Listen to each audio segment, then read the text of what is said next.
College football nerds, week 9, going to give y'all our top 10. And yeah, we got a lot of college football to talk about this week. Not much happened, but a little something happened with Wisconsin and Illinois, which alters our top 10 pretty bigly. And we've got a lot of previews coming out this week. LSU, Auburn, Wisconsin, Ohio State. Going to talk a little bit about everything this week. But first, want to talk top 10. Josh is with me, getting nerdy with y'all. Want to remind you, please like, subscribe, but more importantly, or maybe equally as important, give us your top 10 in the comments below and let us know, and we'll get at you. All right, Josh, I'm going to go with my number one. Kind of no surprise here. Handled their business on Friday night, even though it was on the Big Ten Network. Not a lot of people got to see it, at least not as many as usual. Ohio State, to me, clear number one right now. This is even with a healthy Tua at Alabama. They've been number one, our one, for I think 3 or 4 weeks now. I really don't have much else to say besides they're a super complete team. I don't love their competition at this point, but it doesn't matter. I think if we're anything, we're consistent, and we've said you can glean from poor competition if a team is good or not. And beyond that, I mean, I don't think it's a flaw for them. I just think that's what's been put in front of them. They've handled their business. They handled it Friday night. Number one, Ohio State. Tell me what you got, number one. It's Ohio State. The same old for us the past few weeks. The biggest thing with that Northwestern game is just that they continue to execute at a high level. I didn't really see anything slough off too much. They weren't as successful between the tackles running early. They were very successful late. But I continue to see a defense that is dominant, even though Northwestern's offense isn't good. Chase Young is terrifying off the edge. And the secondary is very good and doesn't give up any real easy plays. Offensively, I mean, they're just solid. The offensive line's good, which makes everything else work at a high level. And Justin Fields is beginning to show to me that he can really be an effective downfield passer. The thing that impresses me the most with them offensively is they'll go to these 5-wide sets, and they'll really push their receivers out to the boundaries. And it's almost impossible for defenses to properly defend them because the safeties have to be way outside, often at or outside the hash to deal with the receivers. And the reason they can do that is that Fields has a cannon. So he can get the ball outside the hashes regularly on short or intermediate routes. And when the safeties are all spread out, then all of a sudden the safeties aren't there to help with Fields in the run game. I don't know that anybody has any real solution to that if you got a quarterback that's that dynamic of a runner and a passer, and just on top of everything else they're doing. I will say Northwestern kind of confirmed to me watching that game they don't have a good secondary, and Ohio State was able to exploit that in a way that Wisconsin was not, which alluded to something we'll get, maybe touch on later. But I do think, I think there's reasons why Ohio State throttled Northwestern the way they did, but a lot of those reasons are the fact that they're a complete team and they can exploit you whatever your weakness is. Yeah, save it for the preview because otherwise nobody will watch it. They'll watch it. Ohio State fans love us, and Wisconsin fans that aren't super sad want to hear from us too. All right, number 2, I've got LSU. Josh, last week it was Ohio State, Alabama. I flip-flopped this because right now, with Tua's injury, and that I'll go ahead and give you my number 3, that's Alabama. With Tua's injury, right now, neutral field, I don't think Alabama beats LSU. I do think Mac Jones is better than he showed with the nerves and everything. I think Alabama could put up 28, 30 points against LSU with Mac Jones, but I think right now LSU's offense, given some struggles we've seen consistently on Alabama's defense, neutral field, they would beat Alabama. And we have the luxury of kind of being fluid, and this is going to be kind of a common theme with what we're saying throughout in moving week to week where we put our teams, because we don't have an editor to answer to. This is our show. We can do what the hell we want. If Tua shows to be healthy, then maybe I'll move them back up, but I think it's going to be a question mark until kickoff in 3 weeks. So LSU number 2, Alabama number 3. I've got them there. Even if they lose that game to LSU, they probably would finish with, right now, I think 1 loss. I do think Tua would come back before the Auburn game. Alabama number 3. They've got some concerns on defense, though. They did look pretty good against Tennessee. They had a couple of drives they gave up, but otherwise, even with them not performing well offensively after Tua went down and giving Tennessee a lot of opportunities. Defense held up. Running game is really coming around, and I think if you're an Alabama fan, that's the place that you're pretty excited based on what we saw at the beginning of the year. Dickerson at center seems to be a good move. I don't know beyond Najee Harris and Robinson if they got anything else, but I don't know if they need it. And maybe they have a new quarterback in Slade Bolden. His QBR was pretty high Saturday night. So tell me what you got with your second and third. So my second and third are Alabama, Oklahoma, and then I have LSU. I'll go ahead and say fourth. It's tough with these three teams. They're all explosive offensively to the extreme. It's weird to place Alabama because the injury to Tua. I don't think I don't think Alabama beats LSU with Tua. And so there's sort of a question, given the framework we're operating under, where we kind of talk about looking at the team, if they played every game on their schedule today, where they're at now, not looking too much at growth factors. I just don't want to punish them too much for an injury to Tua that's probably only going to keep him out for an Arkansas game that there's no way they almost can't lose. And then they get a bye, and then they play LSU, and he'll be back by the LSU game by all accounts. So I still think, Alabama's going to be healthy enough by the LSU game. I'm kind of giving a pass on that fact that I'm kind of picking it based off where they'll be in their next meaningful game. And then Oklahoma, I have sandwiched between the two for really no good reason other than the fact that Oklahoma continues to handle business. There were a little bit of glitches in that West Virginia game early, but not too bad. You can see signs that we talk about scaling sometimes. How well is that offense going to do as it faces more and more elite competition? I've still got question marks for that. West Virginia is not a good team this year. 52-14 is still handling business. Don't get me wrong. But yeah, I don't know. I think Oklahoma is really, really good. I think they could hang with Alabama and LSU. Right now, I think they would probably outscore LSU because, and this is going to be weird to say, I think Oklahoma's defense may actually be better than LSU's defense in terms of actual consistent production right now. For me, I'll give you my 4 and 5 because that's really where my top 10 should stop. There's such a gap, in my opinion, between number 5 and number 6 that it should be number 5 and number 13. Oklahoma number 4 and Clemson number 5. Like you, a lot of these teams are jumbled together. To me right now, and again, this could be because of competition, but to me right now, Ohio State seems like a complete team. The other teams, to me, seem like they have really not glaring weaknesses, but weaknesses enough that I wouldn't be comfortable with them against an Ohio State. So Oklahoma, it's hard to say, like you said, a glitch in a game where they blew them out. It's hard for me, again, kind of like Ohio State, in that, man, Oklahoma's competition this year has not been great. Texas is not looking... Texas, with all the injuries, is not a top 10 team. They're not in my top 10 after the Kansas game. I do think a healthy Texas is a good team, but I think an unhealthy Texas is a 15-ish type team, and everybody else on this list would demolish a 15-ish type team. Rivalry game, so I don't kill them for the 7-point win. Clemson number 5. Clemson fans right now are pointing to the final score of that game, 45-10. They did put one on after Louisville scored 10. They put another one on in super extra bonus garbage time. But the first 3 touchdowns in that game, I think it was 3 touchdowns in that game, passing touchdowns from Lawrence, came after 2 interceptions. The interceptions were horrible. The interceptions were as bad as Tua's interception on the goal line Saturday night. They were terrible, but I would argue that his final touchdown of the first half was as bad as the interceptions, in that he just had all day to throw, had all day to make a decision, rolled out of the pocket, and finally just flung it up there into like quadruple coverage and gave up a well, it didn't give up. He got a touchdown, but it was just not a good decision in my opinion.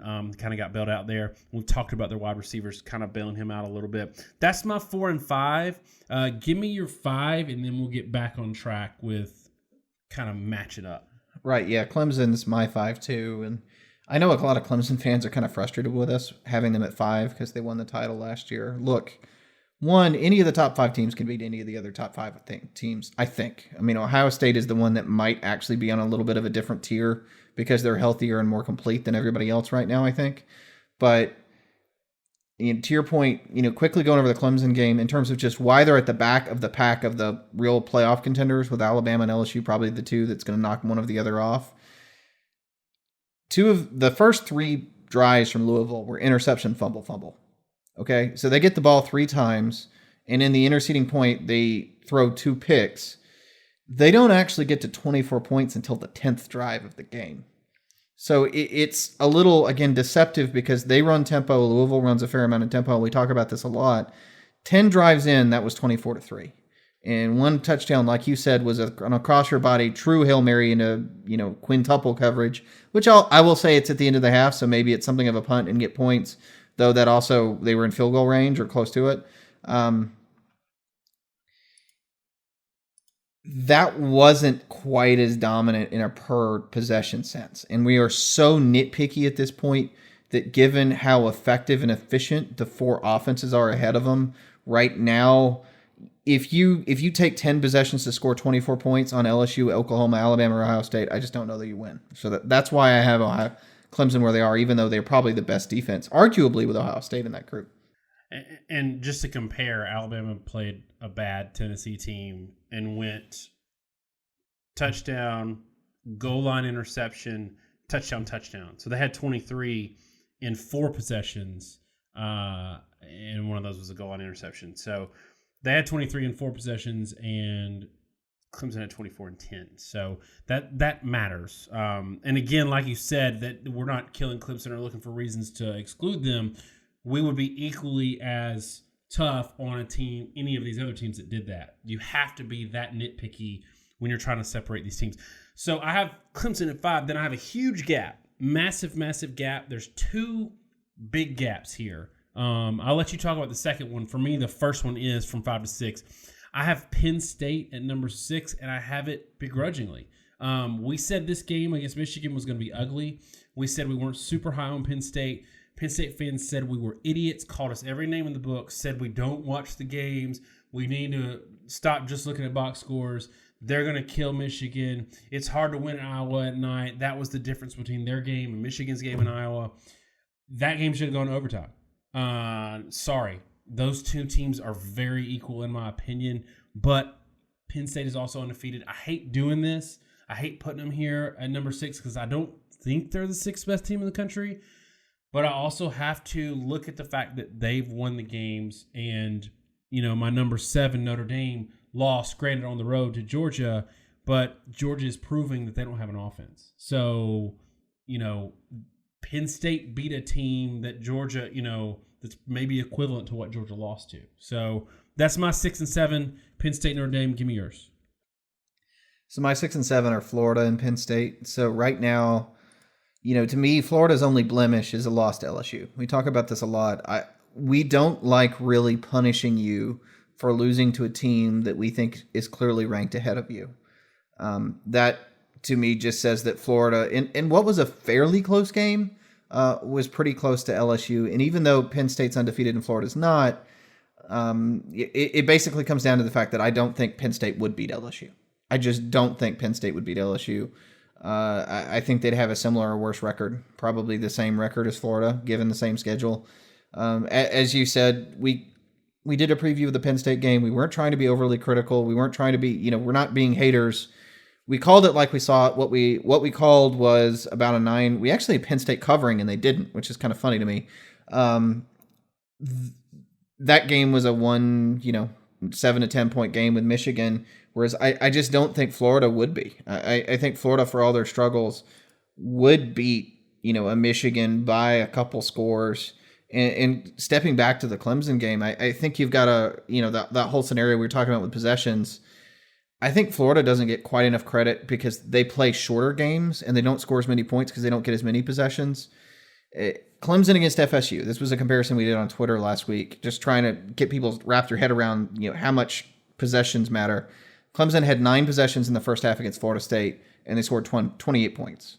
Florida had 10 possessions in the entire game against LSU, and they scored 28 points. So whatever your perception of like Clemson versus FSU and Florida versus LSU, a lot of it is just skewed by the fact that Florida goes a lot slower, but they have about the same tendency to score the ball in a lot of these games as a lot of the other high level teams, believe it or not. They're just shortening games. That's why I have them at 6. I actually think they're more impressive than they're being given credit for. So it's not a slight to Penn State. And what Clemson fans just heard you say is that Florida's better than Clemson. That's what we're going to hear on Twitter. I disagree with you on Florida. I'm going to tell you why. But first, 8-9, I've got Oregon, Florida. Oregon won a game against a good team, not a great team, but a good team in a place that's really hard to get a win. And that's become a bit of a rivalry in the Pac-12. So beating Washington and come from behind, showed some mettle. Number 8, but I have some concerns. And you're going to say, you can't have Oregon ahead of Auburn, who you haven't said yet. Yes, I can, because we have more data throughout the year. We've seen what we've seen. And honestly, I think a healthy Oregon with their wide receivers, even though they've lost a pretty important piece, I think, for the year in tight end, I think they probably beat Auburn if they're healthy. That was a really close game. And I don't like what I've seen from Auburn since. Florida, this is where I disagree with you. Florida, following the LSU game, honestly should have lost to South Carolina. There were, and I never go run to Twitter or run to the video and complain about the refs. That was one of the worst officiated games I've ever seen. They gifted Florida 2 touchdowns in a game where Florida could not score touchdowns. The other 2 touchdowns Florida had to that point were like coverage busts. They couldn't drive the field against South Carolina. And they got a 74-yard run after a false start where everybody kind of pulled up. And there was a hold on a wide receiver hold. And then they got a blatant offensive pass interference that was not called on the goal line. It was just a pick play. And that changed the dynamics of that game because South Carolina was actually the offensive aggressor in that game and was scoring better, moving the ball better. And Florida was really struggling, and it would have changed the rest of the game. So after that, Florida tacked on a couple other touchdowns because South Carolina was having to go for it on 4th down on their side of the field to try to stay in the game, and it made it look a lot more lopsided than it really was. Florida should have lost that game. And unless you think South Carolina is really good, I don't see how you don't ding Florida for the game they played against South Carolina and you keep them up, 6 or 7. But that's who I got, Oregon, Florida. I'll let you give me your 8 and 9. Yeah, just piggybacking off that point, and this is where Clemson fans that are already tweeting at us at CFB Nerds, so you can be mad at us on Twitter. And again, all the good posts are mine and all the bad ones are Daniel's. I've tried to make that very clear. I do think defense factors into this a lot. So, we can compare Clemson's offensive production to Florida's, but the biggest thing to me that was bad about Florida, I will say in that game, and the reason I think there's a big gap between Clemson and Florida, be clear, 5 and 6, but there's a big gap. And it's because Clemson's defense is right now the best defense in college football. Florida's defense, for whatever reason, has not been that good. And they've struggled against the run, and they've struggled way more than they should against the pass. A lot of the reason Clemson had those 10 possessions and a half, they keep forcing 3 and outs that Florida can't do. Let me be really clear there so I don't disagree with you. The problem is, what the heck do you do with the rest of the teams? So my 8 and 9 are Georgia and Notre Dame. Georgia loses to South Carolina. I still don't really feel like putting Notre Dame over Georgia. One, I don't know that South Carolina is that bad. As much as they don't have a great win-loss record, Missouri, when they play, I have no respect for Barry Odom. Just going to throw that out there bluntly. They play down to their competition like nobody's business in the SEC. But Vanderbilt and Wyoming. I mean, they lose to probably the 2 worst teams in their schedule. It's inexcusable, but when Missouri gets up, they're really good. Alabama's obviously Alabama. South Carolina's got reasons why they've lost the games they've lost. I don't penalize Georgia as much. Georgia still beat Notre Dame. I'm not sure how Notre Dame would do against a South Carolina. I don't think it's out of whack to have Georgia 8, Notre Dame 9. And I do think Georgia's defense is still very good, even if the offense is completely derailing right now because the receiving core is just not good, like we warned about in the previews. But I still think it makes sense to have Georgia 8. I'm skittish at Notre Dame at 9, But again, all these teams have flaws, and I'll go ahead and throw it out there just so we can round out the top 10 because we may want to talk about 11 through 15 briefly. I do have Oregon 10, so I don't quite know what to do with them because of that loss to Auburn. They were down to Washington early. I'm with you that I think if they played again today, now being healthier and having, like Michael Pittman, they would probably beat Auburn. But they did lose to Auburn. So I end up with them ahead of Auburn, but not necessarily ahead of everybody else. I just don't know quite where to place Oregon because they've been a little all over the place. All these teams, to me, you can throw them in, throw in a barrel, pick one out, bobbing for apples, then I think you could get a team that could win on any given Saturday. So my number 10, I dropped Georgia out. I've got Baylor. They just had a very comfortable win against Oklahoma State. They haven't lost a game. They haven't had a tough schedule to date, but I like what they're doing. I don't love some of their closer games, like with Texas Tech. Texas Tech is another one of those teams that's up and down. But 7-0 and with, again, a pretty comfortable win against a good offense. That's the thing for me. Baylor's put up a lot of points, but also didn't give up 50, which is the Baylor that we've known over the recent past. I want you to address this because we were talking about this and for those of y'all who don't know, and one day we will post this audio, not now, but we spend a lot of time, like we separately put together our top 10s. Then before we record the show, we talk through our top 10s to see if there's any nuggets of insight that we might want to talk about on the show. And one of the things we were talking about before we hit record was you told me Georgia was in your top 10, and I said, the game against Kentucky that was 0-0 at the half, had they played anybody with an offense, they would have lost again. And I think they're still in the top 10 because we want to give them a little bit of a pass for losing to South Carolina, saying, okay, it was a weird game, you had a lot of turnovers, but I contend that if they would have played South Carolina again Saturday, they would have lost again, which to me is way worse. And I feel like the one loss is a little bit forgivable, but I think the Kentucky game is sort of an indictment on Georgia in that what we saw against South Carolina is the real Georgia and wasn't an aberration. How do you respond?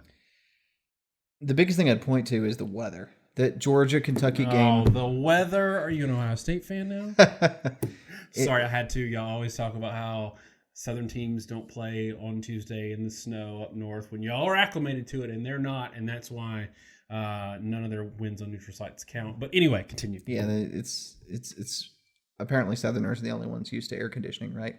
But it was a monsoon. I mean, Georgia-Kentucky was a monsoon. That was the tropical storm rolling through.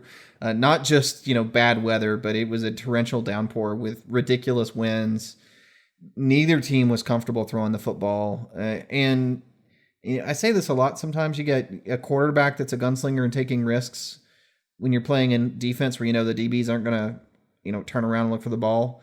That's not necessarily a risk. In the same way, when you're playing an opposing offense in Kentucky that has no ability to score, then you can be kind of conservative and know that you're in a game where the weather conditions are terrible and you can win. I do agree with you. I mean, it's not a good sign and it's not a good look. I'm more concerned, really, the passing game gets a lot of heat, but I'm more concerned with the run game, given how good the offensive line is supposed to be. They should be a lot better than they are. They should be able to run at will. They should be able to score a fair number of points in a game like that against an overmatched Kentucky team, but they didn't. So I agree with you, and I don't agree with you.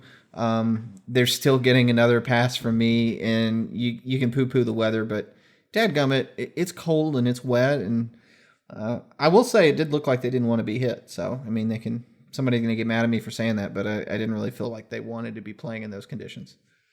I think you touched on something that's pretty important. This is 2 weeks in a row where Georgia hasn't been able to have their way running the ball, and they're 5 deep, 5-star city at running back at Georgia. I mean, those guys are dudes. Those guys are all going to be in the NFL. That, to me, is a concern if they're not running the ball. I still maintain that he's a great quarterback, but I think that wide receiver unit is such a liability that if teams can stop them from running the ball, it's going to be a problem because they don't have the passing game they had when they beat Oklahoma or almost beat Alabama last year. So we'll see. Real quick, touch on what you were going to talk about, 11 through 15, and we'll wrap it up.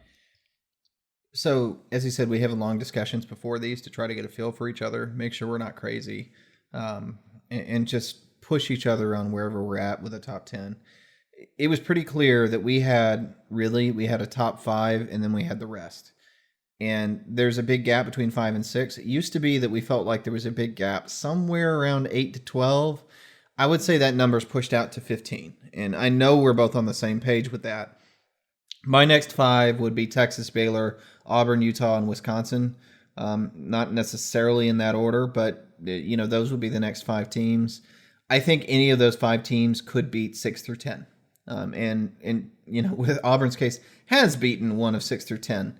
I just don't think the gap's huge. Now, I think Auburn's regressed a little more than Oregon, who's gotten healthier, which is why I have Oregon higher now. And again, Auburn did drop a game themselves, so they have the same record, and I don't feel so bad about it. But when you look at 6 through 15, which is that list, it's hard to peg. I disagree with you a little bit on Baylor. I'll be honest, because Baylor, on one hand, they beat up on OK State, but OK State has been very inconsistent. You still got a 1-score win over Texas Tech, 1-score win over Iowa State, baffling 1-score win over Rice. They're good, but I'm just not quite buying them yet, which is why they're not in my top 10. But like, Utah is a good team. Texas, when their defense gets healthy, will be a much better team if and when. Wisconsin, we had flagged that their passing game wasn't really necessarily all that, and I think it kind of got exploited a little bit. They were a little too reliant on Jonathan Taylor, but they're still a very good team. They still have an awesome defense.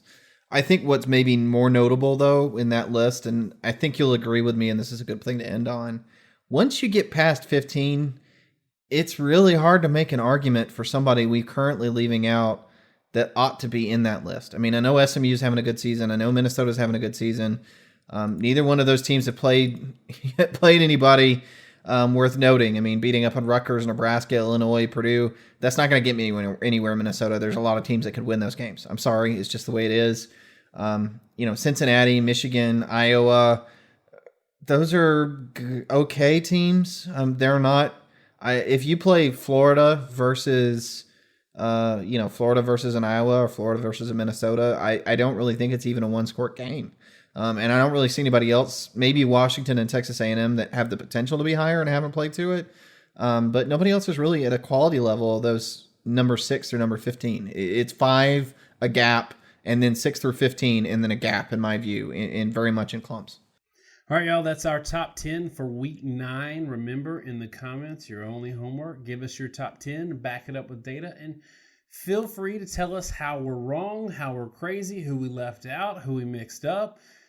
That's what we're here for. We're here to argue with you and have some fun doing it. Thanks so much, y'all. Have a great week. God bless.